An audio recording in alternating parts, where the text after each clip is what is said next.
Hello, beautiful. It's time to stop binging and start living. Join me for this video where I share 3 amazing tips that I personally use to overcome anorexia and bulimia. This is a quick educational video, so we're just going to touch on these tips. If you would like more information, stay tuned until the end. And I'll tell you exactly how you can get in contact with me so we can create your own recovery plan. Let's dive right in. This is a little bit about myself. My name is Mickey. I am an ED survivor and intuitive wellness coach. So this is something that I personally struggled with. I actually spent a good portion of my adolescence binging and purging on a daily basis. And I used these tools in my recovery. Now that I am recovered, I've made it my mission. So I help beautiful women heal their relationship with food and stop dieting forever. I am a huge believer in intuitive eating and have helped countless women kiss dieting goodbye and learn to trust and love themselves while being healthy and taking care of their own bodies. If you would like to read more about me, you can visit my website. Just check the comments below for a link. If you are ready for the 3 steps I use to stop binging and start living, please stay tuned. Continue to watch to the end because I'll share with you a little bonus that helped me during my recovery. So, what is binge eating? It's also been termed emotional eating, and it describes frequently consuming large amounts of food and feeling unable to stop eating. Now, it's totally normal to overeat on occasion. Our bodies are built for that. Occasions like holidays where you're having seconds and thirds, you're around family, it's a big meal, that's totally normal. However, binging can leave someone feeling depressed, anxious. Thoughts of self-loathing can actually lead to triggers and ED behaviors like restricting, over-exercising, purging. Many women who suffer from emotional eating feel unable to stop. They feel like they can't control themselves during a binge. They can't control the emotions that bring on the behaviors. And it's a huge struggle to reach out for support. I know in my eating disorder, I felt a lot of shame and a lot of guilt about what I was doing to my body. And that made it hard for me to relate to other people and to reach out and ask for support. So I really encourage you to remember that you are not alone, and seeking help is a huge step in normalizing eating behaviors. It's really and honestly the first step because it's kind of like admitting that you need help. Everyone needs help, and it's totally okay because you are not alone. There's a huge community out there, and I've actually started a free Facebook group, which I will also link in the comments below. I really encourage you to join and reach out for support. Step number 1 is important. Know your caloric needs. From my experience, restricting leads to binging. Food is fuel, and when we're not eating enough, our body goes into survival mode. It thinks it's starving, and it will actually trigger binges to get the calories it needs if we're not getting enough throughout the day. What I do with my clients is a science-based technique to calculate your daily caloric needs. We use your basal metabolic rate to determine the minimum amount of calories your body needs to maintain a healthy, lean muscle mass. And then we build a holistic healthcare program around that fits in with your lifestyle, safe foods, and your goals. And that is what really helps to support the body in being healthy and whole, to then encourage the mind to heal. Because as you know, this is not just about food. Binging is not just about eating that sweet treat and forgetting about our troubles. It actually goes way deeper than that. And I speak from experience when I say that there's a lot of trauma in our past, whether it's traditional trauma or non-traditional trauma. It's there and it can still impact us on a daily basis. So making sure, number 1, that your body is whole and healthy, then we can start to heal the mind. It helps to eat light meals frequently throughout the day. Bring snacks with you if you go out, if you're at school, something like that. And increase healthy fats like nuts, seeds, Greek yogurt, cheese, because those foods help to keep you fuller longer.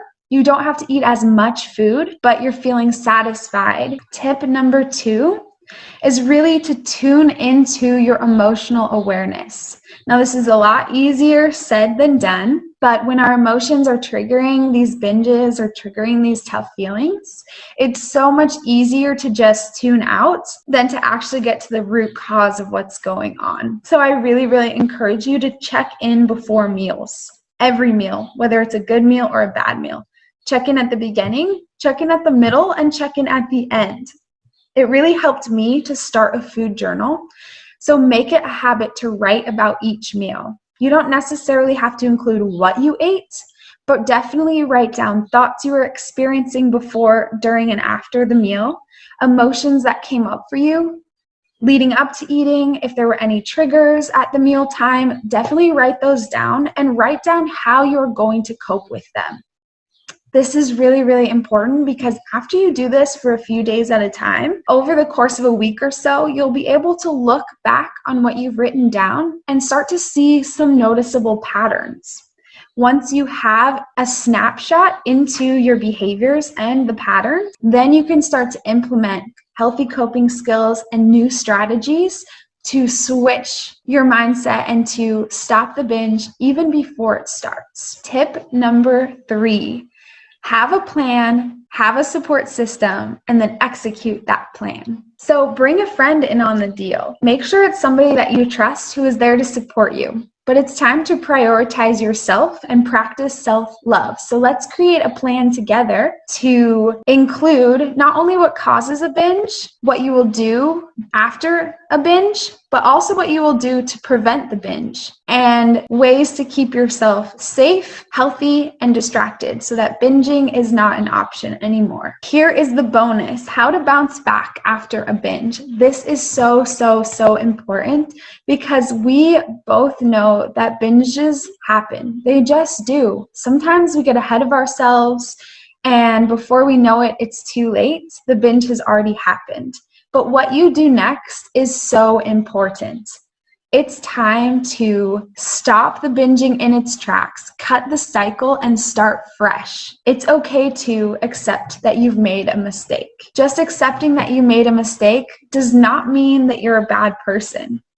It's time to learn from the mistake. And that's where the journaling comes into play. Once you've accepted that there was a binge and you're ready to learn from it, it's time to start with a fresh foot forward. Instead of purging, grab your journal and start writing about what triggered you, how you're feeling, and what you're going to do instead of purging. Practice self-care. Get out of the house. Go for a walk. Grab a friend. Grab a puppy and just start playing. Take care of your body so that your body can heal and we can work on the behaviors along the way. Something that I have my clients do is write a list of 50 to 100 things that they will do before they purge. So this is really about breaking the cycle so that you have a better chance of stopping a binge in the future. Now know that this takes time. It will not happen overnight. You don't have to do it alone, but it's those small steps each day that make a world of difference. So something that I tell my clients is to practice dating yourself. If you meet someone for the first time who you're kind of interested in, you're probably noticing all the good things about them, giving them compliments, bringing them little gifts, buying them nice things, doing extra things to show that you care. And I really encourage you to look at yourself in this same light. Give yourself compliments. Buy yourself a nice little snack and have it outside by the river where you can hear the birds sing. Practice celebrating yourself.